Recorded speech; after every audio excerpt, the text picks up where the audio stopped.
Alright guys, today we're going to get started with our grid project. You're going to have a pencil and a 4x4 piece of paper. We're going to first of all start off by gridding out your paper. You're going to be taking a ruler today to do the grid. Now it's very important that you know where your zero is. A lot of times zeros are not at the end and they're a little bit in, so you have to be aware of where zero is. You're first of all going to take one of the corners. You're going to line it up by taking your zero right at this corner, and you're going to be putting a line now for each little inch. Okay? So I'm going to put just a little line here. Do this very lightly as you work on it. Okay? The next thing I'm going to do is I'm going to move this down here and make sure it's on zero, and I'm putting a little dash right at the 1-inch lines. Okay. I'm going to connect this little dash over to here. Go very light because eventually you are going to erase this line. I'm going to go a little bit darker so you can see on the camera.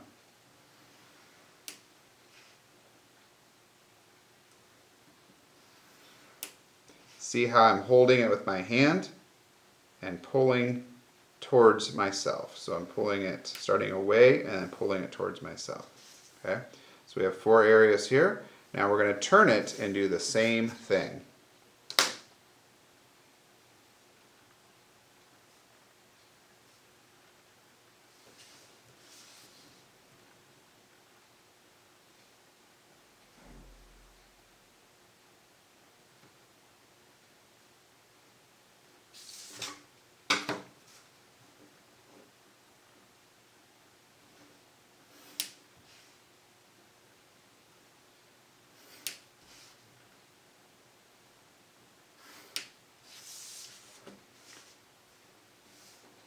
Now, what you're going to do is you're going to be getting a square, a really small 1-inch by 1-inch square that's going to have some smaller grid lines on it and a part of a butterfly on it. We're going to be drawing the butterfly wings or whatever part of the butterfly is on this larger one. So the very first thing is you need to turn that little square over and your smaller one here, and you're going to need to put the letter on the back. So I'm going to put E7 on mine because I have E7 on this one. Okay. After that, I need to make sure I know which is the top. Okay. I know the top of this little one because E7 is written this way. When I turn it right over, I know this is going to be the top of it. Okay. So this is going to be the top of this one as well. So I'm going to put a little T up here just so I remember and I don't forget. Alright, now it's time to start drawing. What we're going to do is we're going to transfer this little image onto the bigger one. So if you look closely, there's nothing drawn, or there's no image on these 4. There's no image going to be drawn on this 4 either. Okay? As I go over one up here, I notice that it starts up here and there's kind of like a line that goes from the top to the bottom. So I'm going to look at this one. I'm going to try to figure out where it starts. I think it starts about right in here. I'm going to make a little line or a dot there. And I'm going to try to draw what I see by looking at this square by square. Okay, I see that it comes down to here. And you can do sketchy lines for this. That's fine. I'm going to see it comes down to here. And then I see it kind of crosses over on this one over here. So I need to go over, and it ends right over here on the second one. Okay? It's very important that you get that square by square, especially where it starts and where it ends, because we're going to be connecting all of ours together today to see if it fits together like a puzzle. Okay, so that line is very important. Next thing I'm going to do is I'm going to try to draw the rest of the little details in here, finding the outlines of objects. So I'm just going to carefully kind of eyeball and try to see where those things are at, doing my best, and hopefully it'll all turn out with those lines. Okay.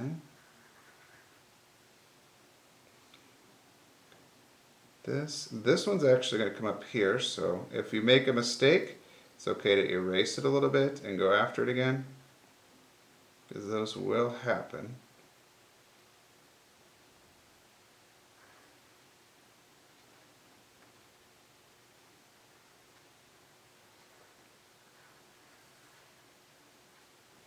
So a few more details over here.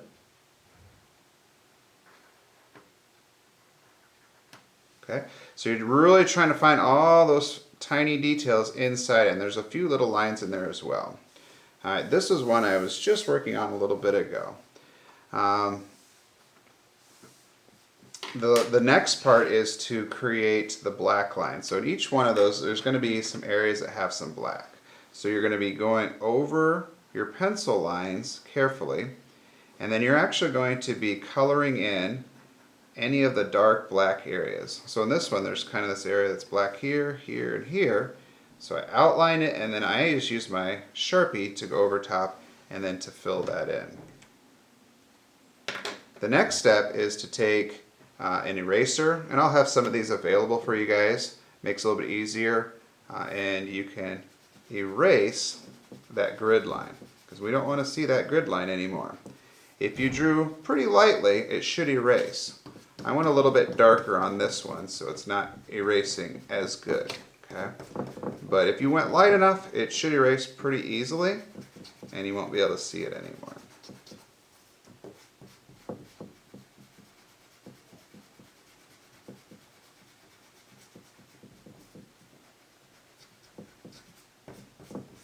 Alright, I'll have to work on that one a little bit later. But for the color part, since we are choosing our own colors for this project, I'm going to have some of these watercolor pencils out that you can use. These are kind of nice for blending and doing some washes. Choose 2 colors, 3 colors that maybe are close to each other on the color wheel. So as you're blending them, they go nicely together. So I chose this yellow and green here, and I'm going to use a combination of both. When you color with these, you don't have to color the whole thing in. All you need to do is color around the edges, either one side or the whole way.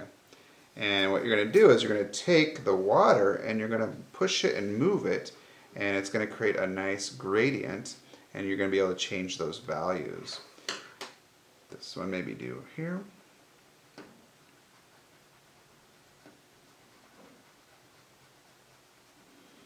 So I put it down pretty thick and heavy, but I don't need to do all of it because it will turn to paint. And then maybe for this one, maybe over here, I'm going to show you how to do kind of a double blend, or if you want to have them kind of blend together to make a new color. So maybe go a little bit of green over on this side. Has to be colors that are close to each other on the color wheel, which will look nice. Otherwise, if they aren't close to each other, it could turn into a brown, or kind of a muddy color, we call that. Alright, next we're going to take a little bit of water and a brush, and you can use a smaller brush for this since it's a little bit smaller work. I'm going to use a medium-sized one, but we're going to take your brush, get some water on it, and you're just going to kind of get that paint to start to flow a little bit, and you'll start to see it come alive, and then you can kind of let it push and move around in those little areas, and it just gives a really cool look, almost like a translucent stained glass effect that you get to it. Oh, I like that there. Now, since this is white, I'm actually going to leave it alone. I'm not going to do any color in the white area. I'm just going to do the color in this area right over here.